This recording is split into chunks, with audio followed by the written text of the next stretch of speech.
el aceite es combustible y el vinagre no? Dios. Ahora Dios por un instante cambió la política y dijo, ahora, por media hora, este vinagre va a aprender. Él no lo veía como milagro. Eso es Éxodo. Eso es el libro de Shemot. El libro de Shemot, hay gente que pregunta, cuando llegue la guerra del Mashiach, los últimos tiempos, dicen que todo el mundo, primero va a haber una guerra mundial, así está escrito en la Gemara, una guerra mundial entre dos potencias, se va a dividir el mundo en dos, una guerra desastrosa, muy dura, y después que acabe la guerra, van a hacer las paces esas dos potencias y van a ir a pelear los dos contra Jerusalén. Está escrito en el profeta, está escrito. Y en esa guerra, al principio van a ir perdiendo, los judíos van a ir perdiendo la guerra. Hasta que en la mitad de la guerra o casi al final, en forma repentina, van a aparecer miles o decenas de miles de soldados descendientes de Moshe Rabenu que se encuentran en una parte del mundo y que viven hasta hoy en día, que son muy fuertes, y ellos van a hacer la guerra contra Gog y Magog y van a salvar de Alum, Moshim, Be'ar Zion, Lishpod et Esav. Van a subir los salvadores, que son los hijos descendientes de Moshe Rabenu, que están detrás del río Sambatión, que el río Sambatión es un río que arroja piedras toda la semana, menos en Shabbat.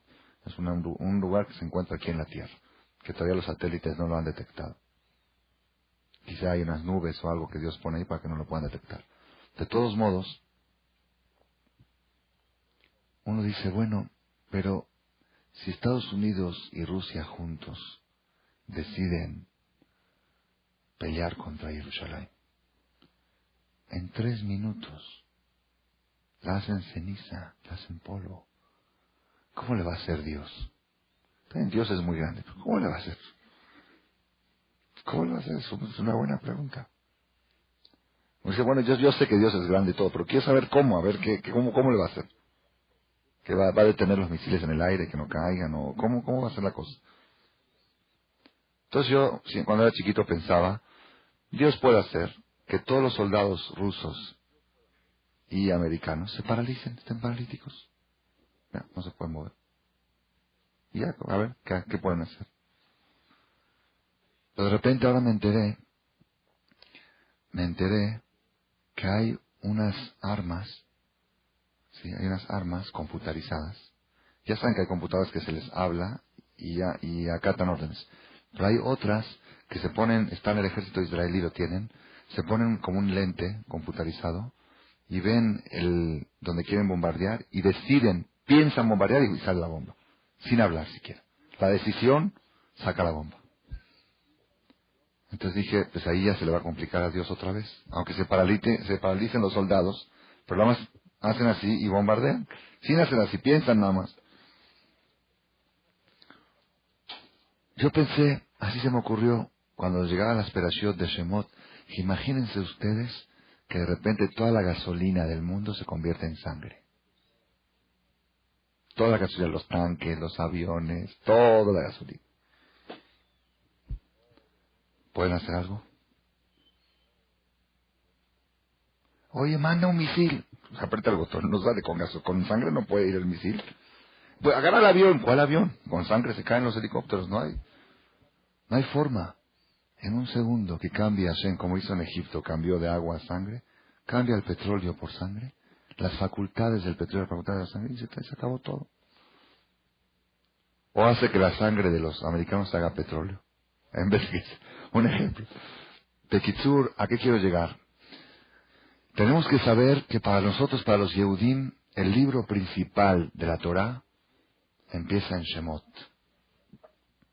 Ahí es donde se enfatiza que Dios no es el creador. Que Dios es el creador, todos creen que es creador. Nosotros creemos que Dios es conductor, supervisor, que Él constantemente lo está creando. Constantemente le está dando la existencia y la energía a toda la materia. Como aquella computadora que para poder existir necesita estar conectada constantemente a la fábrica. No es que fabricó la Toshiba una vez y ya te la llevaste, no. Todo el tiempo le está dando energía para que si un minuto se desconecta, se desintegra la máquina. Eso es Sefer Shemot, el segundo libro.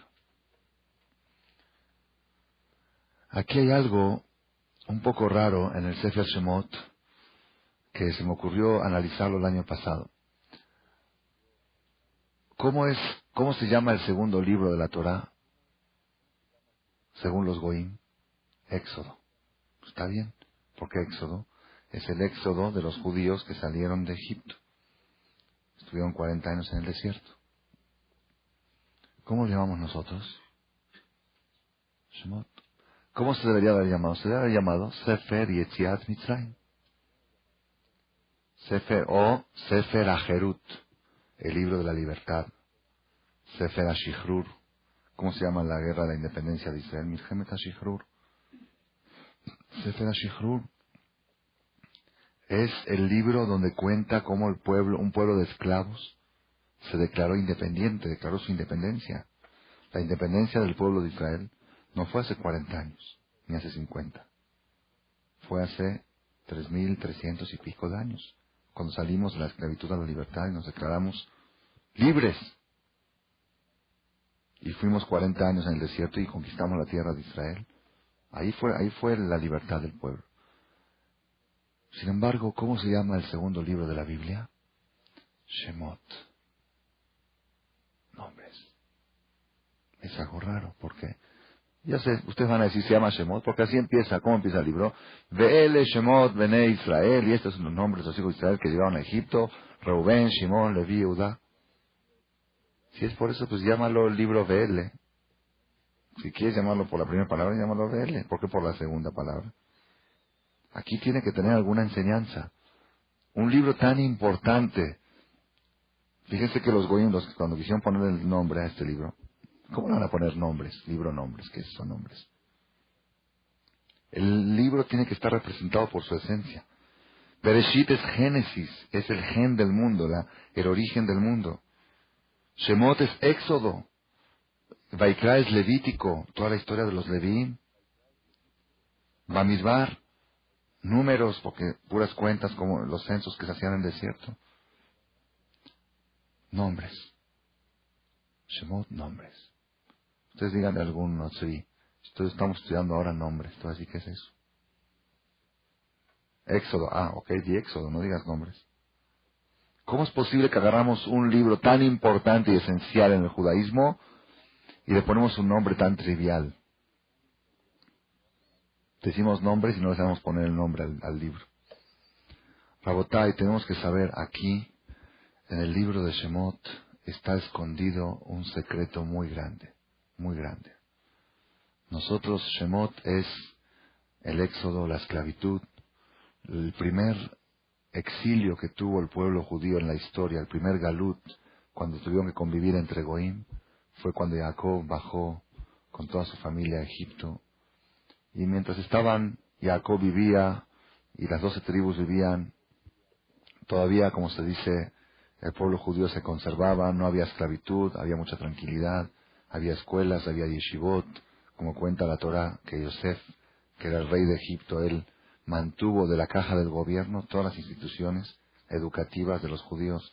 Tenían como una especie de gueto en Goshen, que vivían puros judíos autorizados. Era un estado pequeño dentro de Egipto, que vivían puros judíos y no había ni un coche en Shabbat, no había quien fume en Shabbat, todo era estricto, bien, legal y todo bien, en buena onda, no había pobreza, todo estaba muy bien, hasta que falleció Jacob, falleció Yosef, fallecieron los hermanos, y empezó una nueva época. Una nueva época. Fallecieron los dirigentes espirituales, los líderes, y empezó la era moderna. Ya tenemos aquí 3 generaciones en Egipto.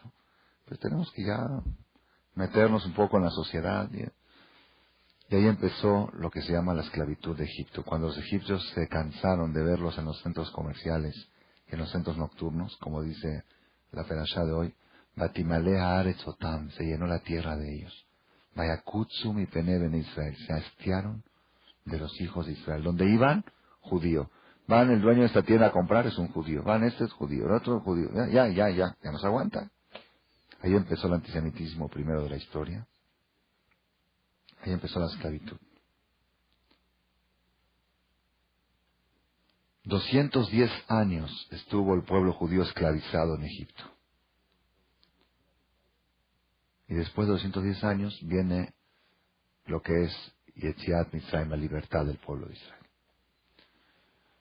Dice la Gemara, ¿cómo se pudo conservar el pueblo de Israel sin líderes espirituales, sin Jacob Avinu, sin Yosef, sin gente que los oriente? Estando esclavizados, ¿cómo se pudieron conservar como judíos? Por naturaleza, se tenía que desintegrar el pueblo, se tenían que hacer ya todos goyim, tenían que ya asimilarse y ya no quedar nada del pueblo de Israel.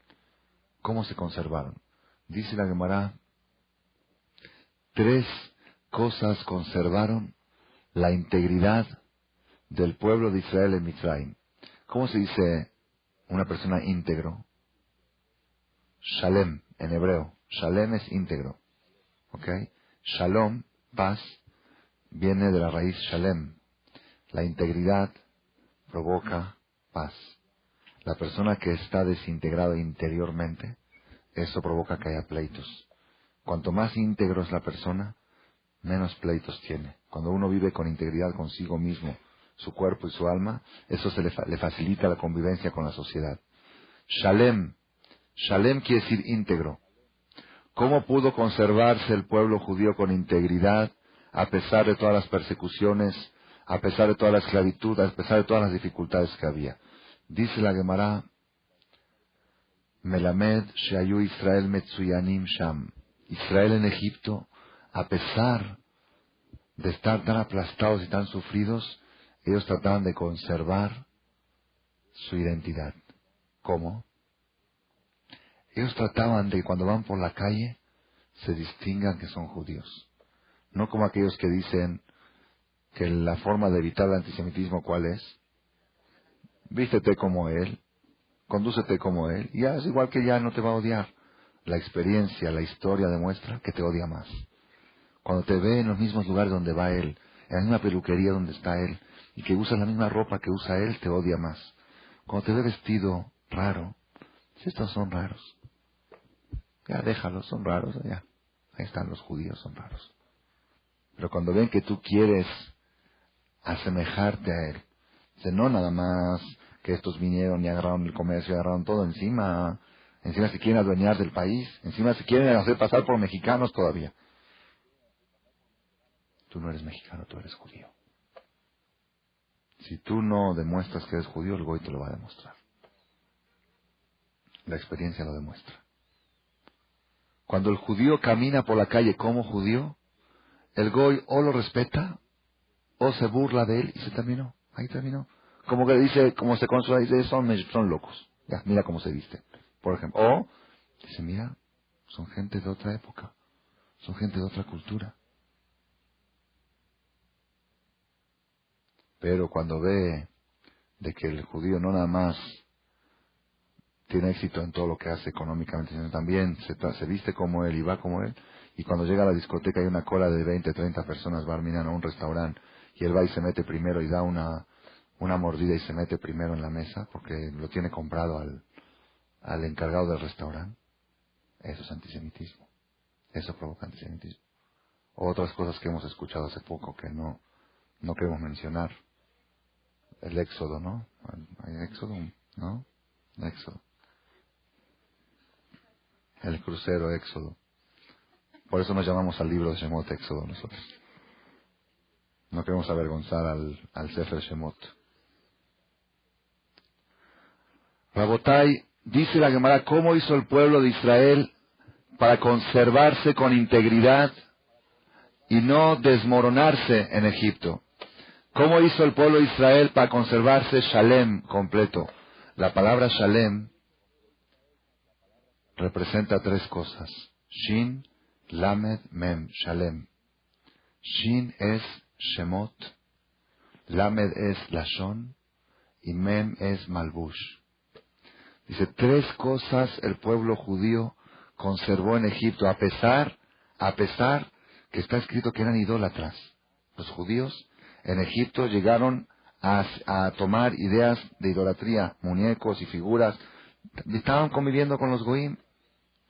Así cuenta la Gemara, dice que cuando estaban, antes de pasar por el Mar Rojo, iba a hundir Dios a los egipcios, salió un ángel, el ángel Uzá, el ángel de Egipto, que representa a Egipto en el cielo, dijo: Dios, ¿por qué vas a hundir a mis discípulos, a los que yo represento? Dijo: porque hicieron sufrir a mis hijos. Dice: sí, pero Alalo of Davodazara, Balalo of Davodazara. Estos son idólatras y estos son idólatras. Los judíos que salieron de Egipto eran idólatras. Tuvieron que pasar un proceso para quitarse las tendencias idólatras. Y no fue fácil.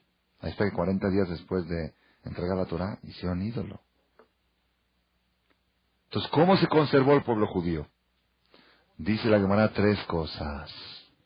No cambiaron sus nombres. Los nombres eran nombres judíos. Así tenían tradición a los hijos ponerles nombres judíos. Los Shinuet Leshonam no cambiaron su lenguaje. Conservaron el lenguaje común, el Lashon HaKodesh, el lenguaje sagrado. Los Shinuet Malbusham, y no cambiaron su forma de vestir. Los judíos tenían una manera de vestir, una manera de recato, una manera más seria de vestir. Conservaron esas 3 cosas. Y fíjense que aquí hay algo muy, muy profundo, porque estas 3 cosas no tienen nada de haram. Nada de haram. Si alguien me pregunta, ¿puedo llamarle a mi hijo, lo puedo llamar Horacio? ¿Se puede o no se puede llamar Horacio? Yo tenía un primo que se llamaba Horacio. Pues no, se debe, no es haram. Abran en toda la Torá, no hay prohibición de llamar ni un nombre, el que más te antoje. ¿Quieres llamar a tu hijo Pared? Pared, así. Closet, ¿quieres llamarlo? El nombre que quieras. ¿Quieres llamarlo Aeroméxico, Air France? Como quieras llamar a tu hijo, ponle, como quieras. No hay ningún pecado. No es pecado. ¿Pero qué? Pero es una medida de seguridad para garantizar la continuidad del pueblo. Leshonam, ¿está prohibido hablar en un lenguaje que no sea hebreo? Hablar inglés, chino, francés, japonés. Si quiero inventar un idioma jeringoso y hablar en él, ¿se puede? Poporopo, potoroto, no se lo inventar. Hay idiomas inventados. ¿Queremos inventar un idioma? ¿Se puede? Seguro que sí. ¿Hay algún haram de hablar idiomas? Yo conozco 20 idiomas y no sé el hebreo. ¿Tengo algún pecado? Nada. No está escrito en ninguna parte en la Torá mitzvah de hablar hebreo, ¿no? La Torá dice mitzvah de rezar y se puede rezar en cualquier idioma. Y la Torá dice mitzvah de no hablar la Shonará en cualquier idioma. Cuídate de no decir groserías en cualquier idioma. Cuídate de no ofender en cualquier idioma. ¿Que acaso la prohibición de la Shonará es en hebreo nada más? ¿En español se puede hablar la Shonará? Así algunos creen. Dicen, no, de todos modos este idioma no vale, entonces no es la Shonará. No es cierto. No hay ningún pecado de hablar un idioma ajeno al hebreo. Ni un pecado. Pero la garantía de la continuidad del pueblo de Israel depende de este detalle, de conservar el idioma. Justamente ayer estaba estudiando el tema estamos por sacar ahora el Sidur dentro de poco, en fonética y español, el tema de rezar en español. Es un tema que todos siempre preguntan, ¿qué es mejor, rezar en hebreo o rezar en español? En realidad hay un concepto muy claro en la halajá que dice que se puede rezar en cualquier idioma, pero sin embargo hay varias cláusulas que poca gente lo sabe. Por ejemplo, ahí dice que si tú estás en un país donde la gente no entiende ese idioma que estás rezando, el rezo no sirve. Solamente en el país, si tú vas a Francia y te llevas tu sidur de español y ahí rezas en español, el rezo no sirve. Porque aquí la gente que está aquí no entiende ese idioma. Solamente en tu país, donde la gente habla ese idioma se considera idioma. Ahí en Francia se considera que estás ladrando o maullando. Y es un detalle que poca gente lo sabe. Yo por eso estoy creando un sistema nuevo. Sí, sin embargo no, porque, claro, entonces reza con el corazón, no hables. ¿Para qué hablas? Reza con el corazón. Ponte así. ¿Sirve el rezo así, sin hablar? No sirve, ¿verdad o no? tiene que ser hablado. Si tiene una fuerza, la energía de hablar tiene una fuerza especial. Si tú estás hablando, dices cucuri, curi, cucu, curu, curu, curu, curu, cucu, cucu, cucu, ¿estás rezando? Bueno, en Francia, rezar en español es cucuricu. Ah, pero yo entiendo, yo para mí cucuricu quiere decir que, yo si digo cucuricu quiere decir que quiero lana. Si digo cucuricu quiere decir que quiero salud. Si digo curuco quiere decir, tú entiendes, pero aquí no es idioma. Aquí no es idioma. Si no puede rezar en español, eso, oh. Por eso Baruch Hashem, por eso yo estoy creando un sistema nuevo de libros en español con fonética simultánea. Simultánea quiere decir, porque por otra parte, también es importante que uno entienda lo que uno está rezando. Si uno no entiende lo que está rezando, reza como un perico. Igual tiene fuerza. Igual tiene fuerza. El Lashon HaKodesh, el lenguaje hebreo, el lenguaje hebreo, aunque no lo entiendas, tiene una potencia y una energía. ¿Por qué? El lenguaje hebreo es un lenguaje absoluto. Y el lenguaje, todos los demás lenguajes son lenguajes relativos. ¿Qué quiere decir absoluto y relativo? El hebreo, el Lashon HaKodesh, es el lenguaje con el que Dios creó el mundo. Dice la Torá, Lezot ikare isha, dijo Adán, a esta la voy a llamar mujer, Kimeish luko hazot, porque del ish fue sacado. En el único idioma que mujer es derivado de hombre, es en hebreo. Ish, isha. En todo lo demás, mujer y hombre tienen algo que ver. En la Torá es, isha es parte de ish. En ese lenguaje fue creado el mundo. Cuando nosotros decimos shor, un toro, tienen que saber que la letra shin y la letra resh representan algo que explican por qué el toro, según sus especialidades que tiene, por qué se llama shor. Porque cornea, porque tiene fuerza de arar la tierra, por lo que sea. Pero en cambio en español cuando dices toro, ¿por qué es toro? O sea, sí, se pusieron de acuerdo que se va a llamar toro. No tiene explicación. Igual la palabra shulhan, shulhan es una cosa que tiene pata y algo para apoyar, porque la shin, la lamed, la het y la nun forman entre las tres, según la forman esa figura. Y por eso se llama shulhan. ¿Cómo se dice botella en hebreo? ¿Quién sabe? Bakbuk, ¿por qué? Porque hace buk, buk, buk cuando saca el agua. Así dicen, ¿ok? Todo tiene su explicación, su relación. El lenguaje original, ¿cuándo empezaron los 70 idiomas? Después de la Torre de Babel. Antes de la Torre de Babel, ¿en qué idioma hablaba todo el mundo? La Shona Kodesh. Entonces, cuando tú rezas en la Shona Kodesh, aunque no entiendas lo que estás rezando, aunque no entiendas lo que estás rezando, es horrible, pero estás rezando en un lenguaje absoluto. Es un lenguaje que aunque tú no entiendas, estás rezando. Pues tú rezas en español o en inglés sin entenderlo. Tú no sabes inglés y lees en inglés, rezas en inglés. No es nada, porque el lenguaje inglés es un lenguaje relativo que se pusieron de acuerdo varias personas que hay que decir yo y en esto quiere decir esto. Es un acuerdo entre las personas. Y si tú no estás dentro de ese acuerdo, entonces para ti no es nada lo que estás diciendo. Entonces por eso en la Shona Kodesh el rezo es válido y tiene fuerza y tiene energía. Aparte, en la Shona Kodesh las palabras tienen 3, 4, 5 o 10 explicaciones cada palabra. Y en la traducción nunca vas a poder poner una traducción que se interprete de 10 maneras. Por ejemplo, la palabra Veshinantam Levaneja. ¿Qué es Veshinantam Levaneja? Le enseñarás a tus hijos. La Gemara dice, Veshinantam viene de Mishnah, de enseñar, Shoneh, y Veshinantam también viene de Shanun. Shanun quiere decir en hebreo filoso. Dice que las palabras de la Torah las tengas filosas en tu boca, que las tengas en la punta de la lengua. Que no tengas que decir, a ver, espérate, no me acuerdo. Ahora tradúcelo en español, a ver, traduce Veshinantam en español. Es muy difícil. Y muchas palabras son difíciles de traducir.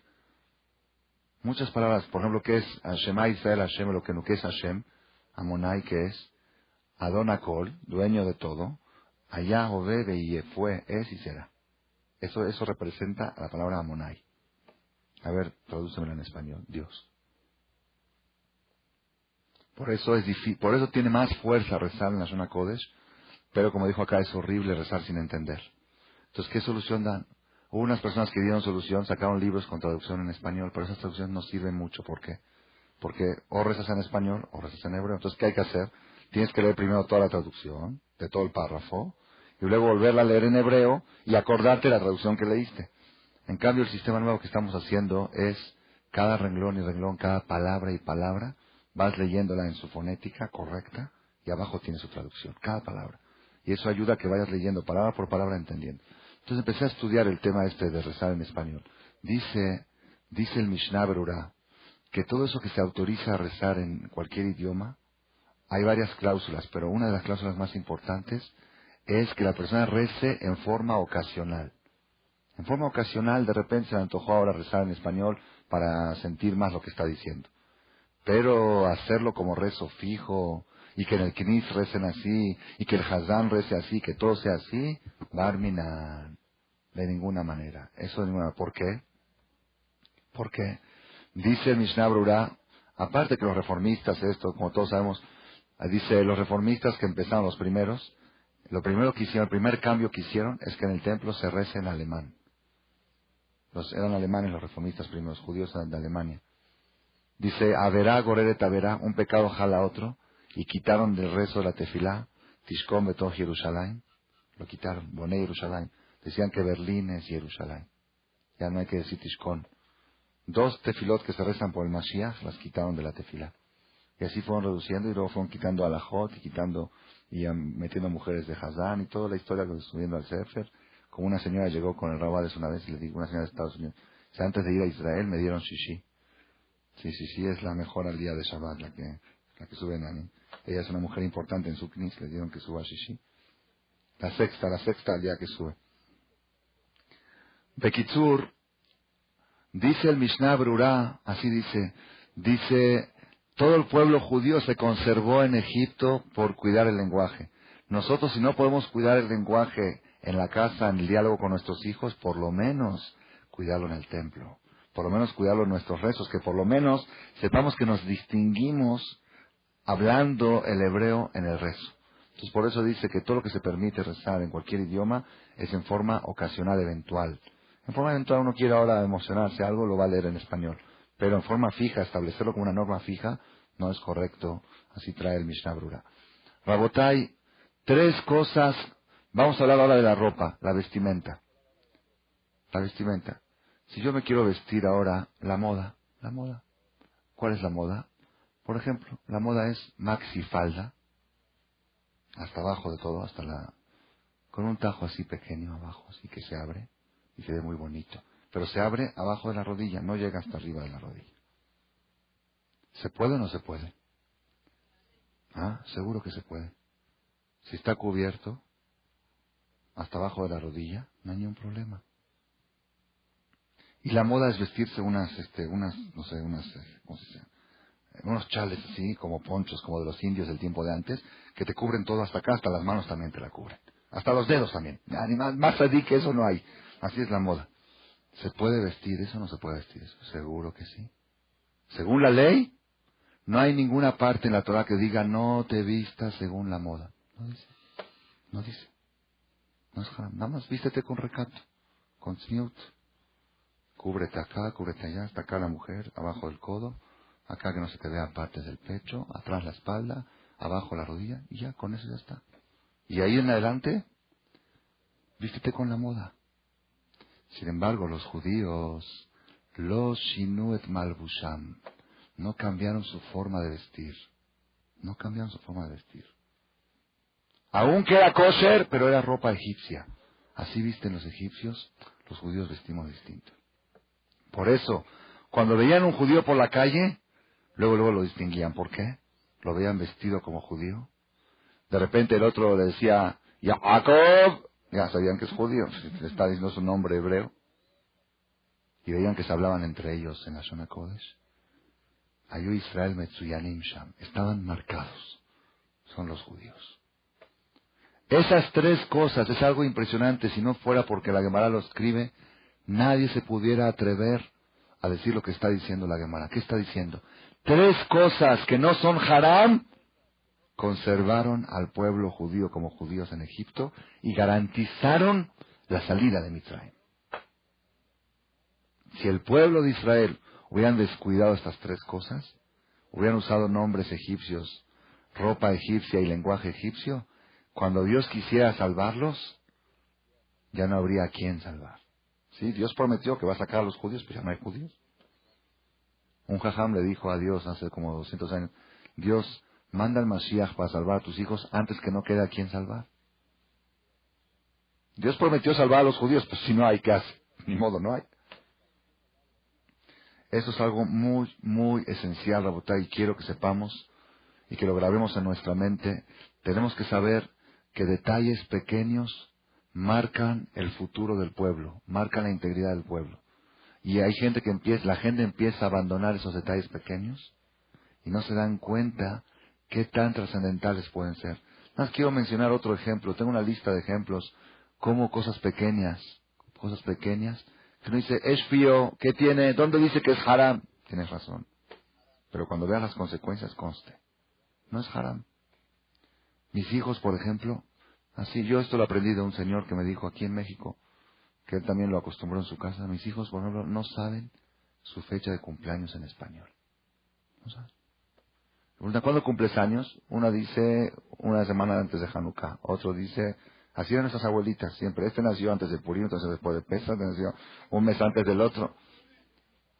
Me dijo mi hija hoy que una amiga le preguntó cuándo cumples años. Le dijo el 7 de Tamuz. ¿Y cuándo es eso? Le dice. Le dice, no sé. El 7 de Tamuz, cuando llegue el mes de Tamuz, el 7 de Tamuz. Bueno, dime en español, no sé. Cuando toque en español. ¿Qué me interesa a mí el español? Bueno, ¿es haram utilizar las fechas españolas? No, no es nada haram. ¿Es haram festejar Año Nuevo? No, no es nada haram. ¿Por qué? No, es un Año Nuevo. Haz de cuenta, hay Año Nuevo escolar en septiembre. Lo podemos festejar. Hay Año Nuevo fiscal. Hay Año Nuevo del calendario. Calendario. Cada pasa del 98 al 99. Yo antes escribía en los cheques 98. Ahora es 99. Hago un brindis. ¿Qué tiene? Ah, ¿es haram? Yo no sé qué tan haram es. No sé qué tan haram es. Pero que sepamos que el virus de la desintegración del pueblo de Israel depende de esas cosas pequeñas. Es muy difícil, yo sé que es muy difícil hoy en día decirle a uno, no sepas qué fecha de español es. Es difícil, porque vivimos en un país, pero por lo menos que sepan las dos. En el pizarrón, en la escuela de mis hijos, en el pizarrón, es ley que tiene que poner el maestro. Día martes de la perashata, de la mes tal, de Hebreos, del año, y el dado tanto de enero de 99. Pero es ley que tiene que venir la fecha hebrea. ¿Por qué? ¿Dónde está escrito en la Torá que es importante saber la fecha hebrea? En ninguna parte. Y si una persona todo el tiempo se maneja con fecha de español, no hace ningún haram.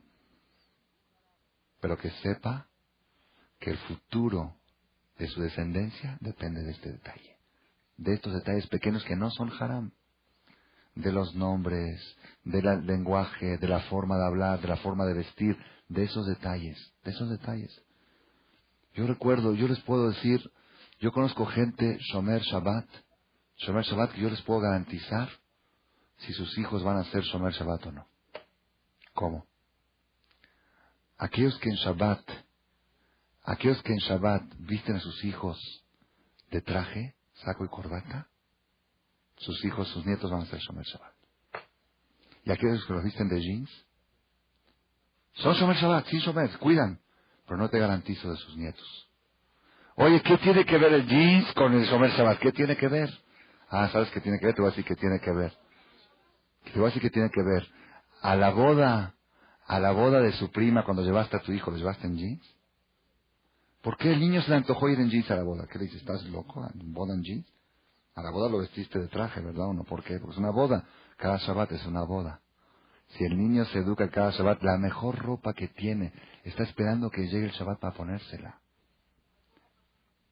Eso le deja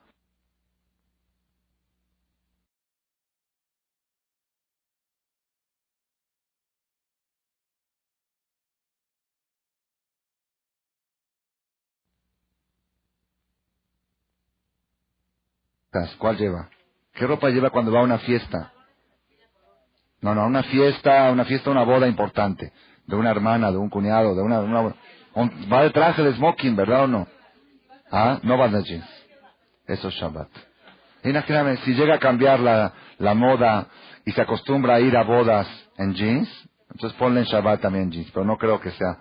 Nosotros desde chiquitos, desde 9, 10 años, traje para Shabbat, traje para Shabbat. Shabbat es día de traje, Shabbat es día de fiesta, Shabbat es día de boda. Y efectivamente, le estoy mencionando nada más ejemplos, cómo uno puede agarrar detalles pequeños y garantizar el futuro de sus hijos con cosas que no son haram.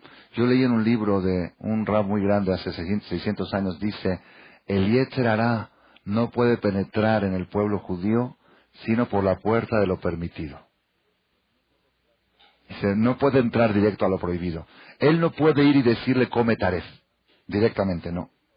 No, él dice, ve al restaurante Taref y pide kosher. Pide verduras, pide tomates. ¿Tiene algo de haram? No hay ninguna parte de la Torah que diga no entres a un restaurante Taref. No hay. Pero por ahí entra. Entró por ahí, hoy fue tomate, mañana fue pepino, pasado fue cebolla ya no es problema porque es ácida. Luego viene el limón. Después dice, bueno, ¿qué tiene? Una pastita, una pasta, no tiene nada, pescadito, un atuncito, titito. Bueno, y puede ser que el papá ya no llegue más que eso, pero el hijo ya va el hijo empieza del atún. El papá empezó del tomate, el hijo empieza del atún. Dije, bueno, atún, ¿y qué tiene un pescado, una mojarra así bien frita, rica, sabrosa? Carne no. El nieto ya empieza de pescado frito y sigue, avanza con carne, pero cerdo no. Y el bisnieto, así se va desintegrando el pueblo. Pero ¿cuál es el secreto? ¿Cuál es el secreto? Cuidadito con las cosas que son permitidas. Por ahí entra el Yetzer Hará. Cuando uno dice, ¿qué tiene de haram? No tiene nada de haram. No tiene haram, pero eso puede marcar el futuro de tus hijos. Esos detalles pequeños. El nombre, ¿qué tiene de haram que mi hijo se llama? Había un rab en Argentina que hacía ballet Teshuvah y decía, ¿quién les dijo a ustedes que Alberto es Abraham? ¿Quién les dijo? Dijo, ¿qué? Porque empieza con A. Animal también empieza con A, así decía de vacilada. ¿Quién les dijo? Abraham es Abraham. Isaac es Isaac. ¿Qué es Zaki, Isaac? Bueno, Zaki todavía es medio judío. ¿Pero qué es? Ahí está Zaki. ¿Qué es Jacob? Jacobo, Jacob. Esa palabra Jacob, tú dile a tu hijo su nombre, tú llámalo a tu hijo por su nombre, pero con toda la pronunciación hebrea.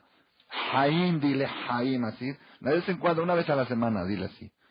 Y no sabes cuánta santidad le estás metiendo en su corazón, de su nombre. Le estás llegando a su alma. Está escrito en el Zohar HaKadosh que la única forma, así dice el Zohar, la única manera de tocar el alma de la persona es pronunciando su nombre. Cuando pronuncias el nombre de alguien, estás tocando su alma. Así está escrito en el Zohar.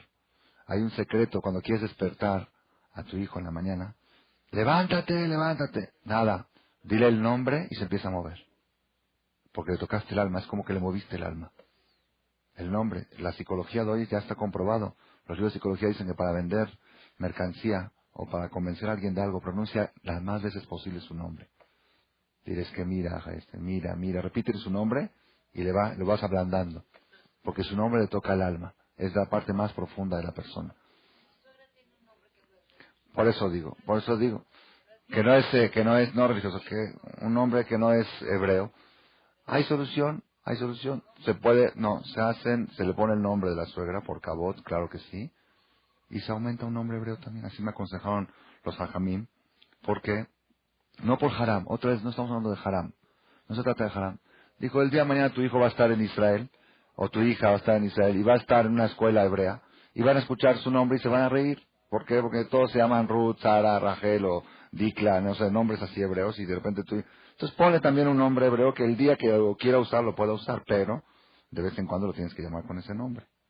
Te le llamas si normalmente le llamas el nombre de tu suegra, y de vez en cuando, una vez a la semana, mínimo una vez cada 30 días, le mencionas, la llamas por su nombre completo, oye, por los dos nombres juntos, ¿ok? De todos modos, no nos vamos a desviar del tema. El tema más importante que quiero transmitirles a ustedes la noche de hoy, Rabotai, no subestimen detalles pequeños. No subestimen cosas que a veces uno dice, es que esto es fanatismo, esto es... Me preguntó una vez un señor, vino aquí un señor de la comunidad Montesinay, un directivo, estuvo en su sentado aquí, le gustó mucho cómo cantaban los niños, todo el ambiente, qué bonito, jajam, así. Dice, ¿y por qué sus hijos llevan estos caireles? ¿Por qué sus hijos llevan esto? Mi hijo tenía y se le salía un poquito. Dice, ¿por qué el niño va así si no es costumbre nuestra? En Halab no usaban caireles. Le dije, cuando usted me responda por qué su hijo usa colita y aretes, ¿sí? Yo le voy a contestar por qué mis hijos usan caireles. Cuando todos los jóvenes nuestros se vistan como se vestían en Halab, yo le corto las pelotas a mis hijos. Pero como yo estoy viendo que la nueva generación se está yendo para el otro extremo, yo tengo que marcar más la diferencia, poner más cosas para que a mi hijo le quede yo soy Yehudí, yo soy soldado de Hashem. No es fanatismo, es garantizar, y no es haram, otra vez. El secreto de la continuidad del pueblo de Israel está en las cosas que no son haram. Aquella persona que sabe marcar un camino en cosas que no son haram, está garantizando el futuro. Les voy a contar para terminar, una historia verídica más. Esto pasó en los tiempos de Maimónides. Había una niña, lo alenu, que se iba a convertir a otra religión. Andaba con un goy, se iba a casar con él y se iba allá. Y por más que hablaron con ella, le explicaron que no es correcto, es deserción, es esto. No hubo forma de moverla. No hubo forma. Le dijeron, es haram, es pecado, el infierno, nada. No hubo. Trajeron a Rabia Guena, todo. No pudieron. Un decir, ¿no? No pudo. Los más fuertes no pudieron con ella. Una vez llegó un jajam, dijo, déjame intentar a mí. ¿Tú qué? Si tú apenas sabes hablar, ¿qué vas a...? Bueno, déjame intentar. Fue con ella y le dijo, mira, tú ya decidiste hacer este paso, ¿sí? Si tienes que saber que el huevo que comemos en Shabbat del Beye, ese huevo café, los cristianos no lo tienen. Ellos no comen ese huevo. Dice, ¿qué? ¿Quién te dijo que no lo tienen? Pues claro que no, ellos no tienen Beye de Shabbat. ¿Tienen Beye? Tienen jamín. El jamín que se deja desde el viernes en la noche y que todo Shabbat se está cocinando y sale de huevo cafecito sabrosísimo, eso ellos no lo tienen. Fue a investigar y preguntó en la iglesia. Dijo, no sabemos ni qué es eso. Dice, ¿qué? No me convierto entonces. ¿Me va a perder el huevo ese? No me convierto. Pele Plaim. Detalles que uno ni se puede imaginar pueden salvar a la persona de los desastres más grandes. Por eso nunca debemos de menospreciar los detalles. Yo creo a mi parecer, es la respuesta más correcta que he encontrado a esta pregunta. ¿Por qué el segundo libro de la Biblia no se llama Éxodo, no se llama Yetziat Mitzrayim, no se llama el libro de la independencia? Se llama Shemot, nombres. ¿Por qué? Porque en este libro, en el nombre del libro, en el título del libro, quisieron enfatizar nuestros hajamim la causa de la libertad, la causa de la independencia. Si no hubiera nombres, no habría a quien independizar, no había a quien liberar. Si tú quieres saber por qué existe el Éxodo, porque hubo nombres, de Ele Shemot Bene Israel. Entonces cada vez que llegues a la Perashá Shemot, al libro de Shemot, acuérdate, esto no es Éxodo. Y por algo los cristianos le cambiaron el nombre. Porque a ellos les choca eso que nosotros nos identificamos con nuestros nombres. Entonces le pusieron Éxodo. No es Éxodo. ¡Nombres! El nombre. El judío se siente privilegiado hasta por su nombre. Mi nombre. Yo tengo nombres hebreos. Eso es parte de la aristocracia del pueblo de Israel. Parte del nivel, de la categoría, de la altitud, no nada más eso. Está escrito en el Zohar que la palabra Shem es nombre, ¿no? Shem es Sham Mahuto. Ahí está su esencia. Dentro de la palabra Jacob hay una esencia. Dentro de la palabra Abraham es Abrahamon Goim Etatija. Abraham ¿qué es Abraham? Jefe de todos los Goim. Abrahamon Goim. Jefe, el poder de dominar. ¿Y qué es Abraham? Abran la puerta, abran. ¿Qué es Abraham? Abraham. No es nada, Abraham no es nada. Abraham. Yitzhak, ¿saben qué es Yitzhak? Está escrito que después de Birkat Levaná, cuando dicen la bendición no hay que ver la cara de un Yitzhak, es segura para estar sonriendo todo el mes. Yitzhak es sonrisa, es alegría, Zohek. Jacob, Reubén, ¿saben qué es Reubén? No Rubén, Reubén. Rubén, entonces tu hijo Rubén, ¿qué es Rubén? Rubén es Robin. Reubén, vean a mi hijo, vean qué hijo tengo. Shimón, ¿saben qué es Shimón? Que escucha, que obedece, Shomea. Leví, ¿saben qué es? ¿Saben qué es Leví? ¿Saben qué es Leví? Acompañado. ¿Qué es Leví Yehudá? Yehudá es que sabe agradecer y que sabe reconocer sus errores. Yehudá fue el que dijo, me equivoqué. Yehudá le agradeció a Hashem. Yehudá Isahar. ¿Qué es Isahar? Y es Sahar, hay pago. Zebulún, Zebulún, ¿saben qué es Zebulún? Zebulún es que mi marido, así dijo Lea, mi marido va a estar conmigo, Isbelén y Ishi, mi marido me va a chiquear. Zebulún, Dan, Gad, Asher, Yosef, ¿saben qué es Yosef? Que aumente. Binyamin, hijo de mi derecha. Benjamín, ya, se quitó todo. ¿Qué es Benjamín? Nada. Rafael, que lo cure Dios, que le dé salud Dios todo el tiempo, o que él pueda curar a otros, es un ángel que se llama Rafael. Moshe, acarreado, sacado de las aguas. ¿Cómo? Rafael o Rafael, es buena pregunta. Es Rafael, es igual, es lo mismo. Jacob, ¿qué quiere decir la palabra Jacob? Jacob quiere decir ¿cómo? Jacob quiere decir talón, pero quiere decir también consecuencia. Consecuencia, el resultado de obedecer a Dios. Todos los nombres hebreos tienen una explicación muy profunda. ¿Qué quiere decir Horacio? Horaz. ¿Qué es Horacio? Nada, por eso digo.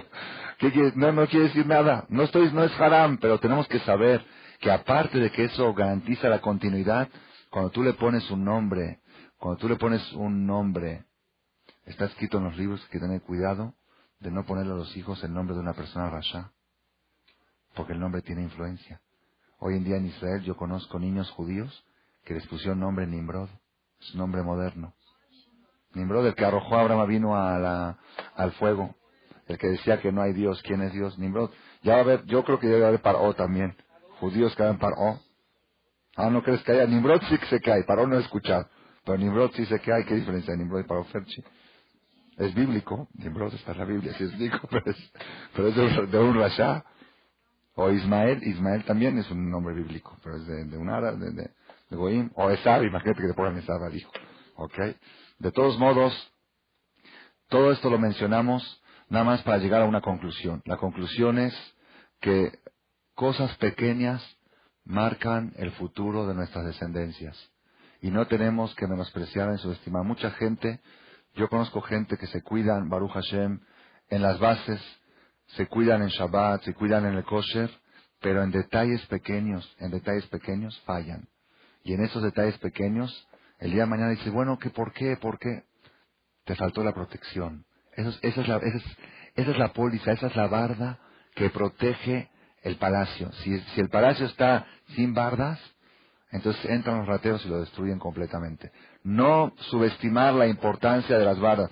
Hay mucha gente que se dedica a decorar su casa, a arreglarla, a pintarla, a construirla, todo muy bien, pero la parte de afuera la dejan descuidada y entran ladrones y la destruyen totalmente. Entonces es muy importante hacer el palacio, pero es también extremadamente importante que esté bien bardado. ¿Cuáles son las bardas del palacio? Las bardas son estos detalles pequeños, el traje de Shabbat, el nombre hebreo, el lenguaje que aprendan a hablar la Shona Kodesh, que recen en hebreo, que de repente en Shabbat cambiar una palabra. En vez de decirle a tu hijo, no hagas eso, es peligroso, dile, es sakaná. Y dices, bueno, ¿qué tiene que ver?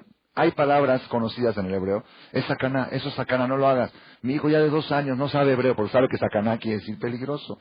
Es una expresión hebrea. Buscar expresiones para impregnarle lo que es la esencia del judaísmo. Hashem Itbaraj, que nos ayude, que sepamos ahora que entramos en el libro Shemot, sepamos encontrar los secretos, las fechas hebreas es muy importante. A partir de hoy, el que no lo ha hecho hasta ahora, que cheque los cumpleaños de sus hijos en hebreo, y el día de la fiesta debe ser el día del hebreo, no del día del español.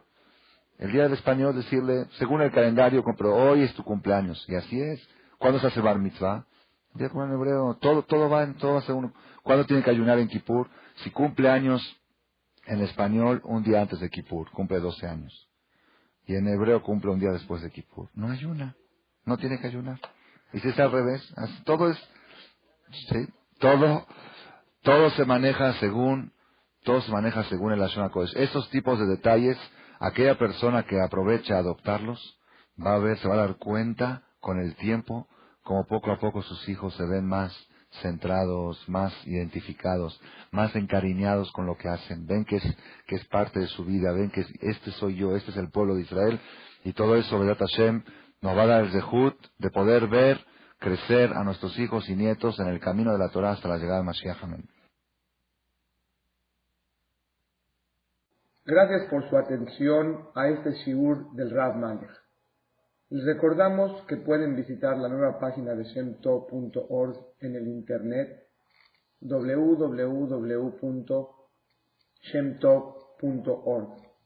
Actualmente la página cuenta con varias secciones: noticias sobre las actividades de Shem Tov a nivel mundial, escuchar o bajar las últimas conferencias del Rav Malech, escuchar o bajar la halajá del día, imprimir o estudiar desde su computadora la perashá de la semana, estudio diario de Gemara, Daf Yomi en español, sincronizar su iPod con podcast, un manual para crear su propio CD de las conferencias que existen en la red, adquirir libros con entregas internacionales con la metodología del Rav Malech de español, fonética y hebreo simultáneamente, así como ubicar las ciudades en donde se reparten CDs a nivel mundial. Es que la misbot y muchas gracias.